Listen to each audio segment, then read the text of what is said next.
All right, let's just get right into it. Today's explainer is a truly special one.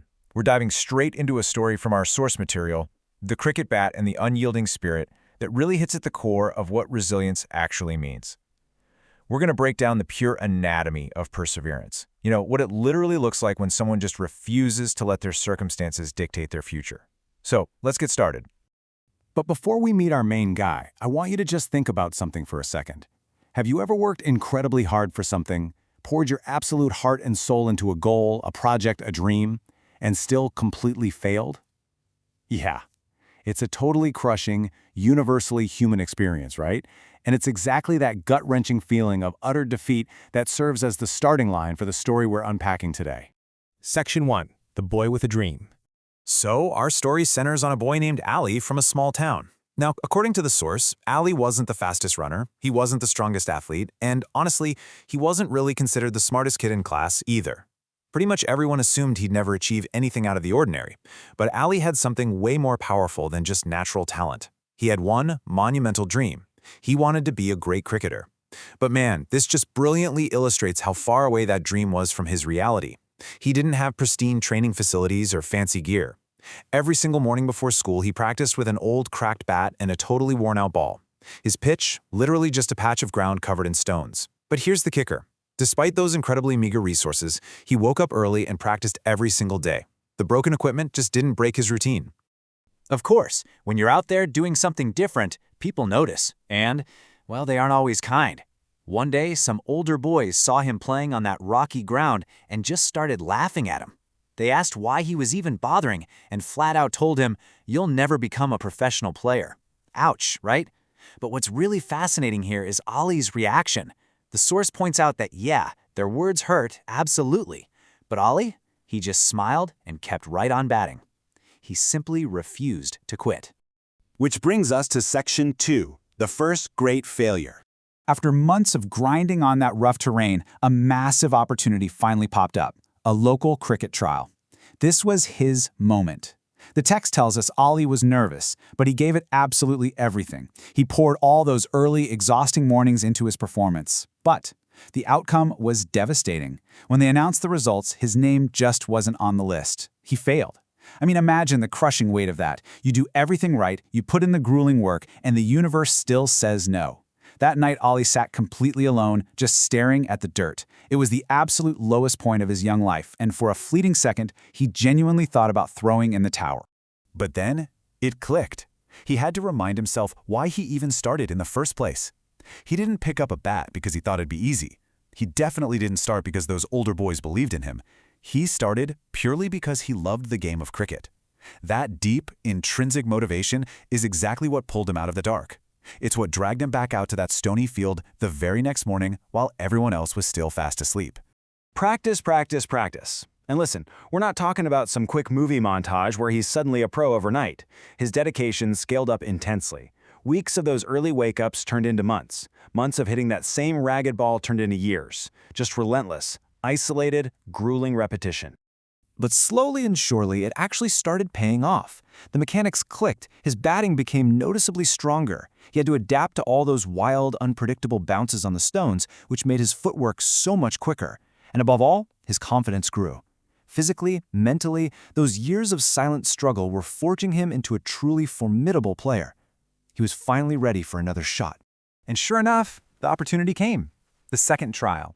Another chance to prove he belonged. Ali stepped up, and according to the source, he performed leagues better this time around.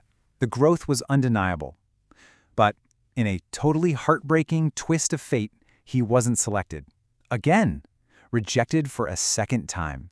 And the disappointment, it was massive. At this point, the chorus of doubters got really loud. And hey, most people would have packed it up after failing twice on such a public stage. People started telling him, maybe cricket just isn't for you.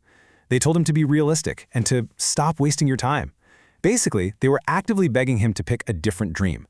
The pressure to just conform to their low expectations was immense.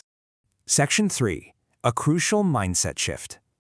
Okay, this is where the whole story pivots from just being stubborn to a total masterclass in resilience. Ali kept moving forward, but he didn't just blindly keep swinging his bat. He fundamentally changed how he processed his reality. He made a choice. Every failure was going to be a lesson, and every mistake was going to be a teacher. Instead of sitting around asking the victim's question, why did I fail, which, just looks backward and invites self-pity, he started asking a builder's question. He asked, what can I improve? This one simple shift changed literally everything for him. It completely stripped the emotional sting out of failure and magically turned it into actionable data. Section 4. The Final Trial. Fast forward a few more years. Ollie enters yet another competition. But the source makes a point to note that this time, the vibe was just different. When Ollie stepped onto the pitch for this final trial, he wasn't just bringing his old bat. He was bringing the compounded, heavy weight of all his preparation. The early mornings, the agonizing rejections, the lonely, quiet practice sessions.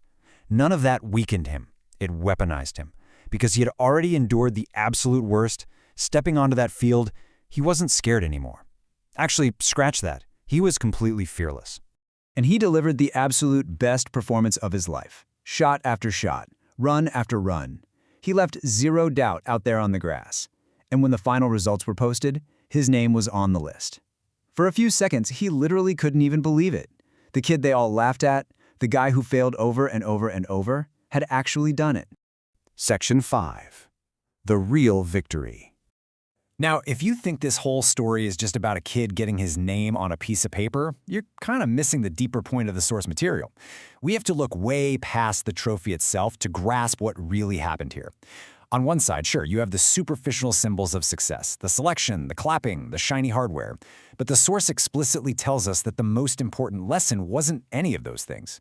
The real victory happened way before anyone clapped for him. The real victory happened every single time he dragged himself out of bed early.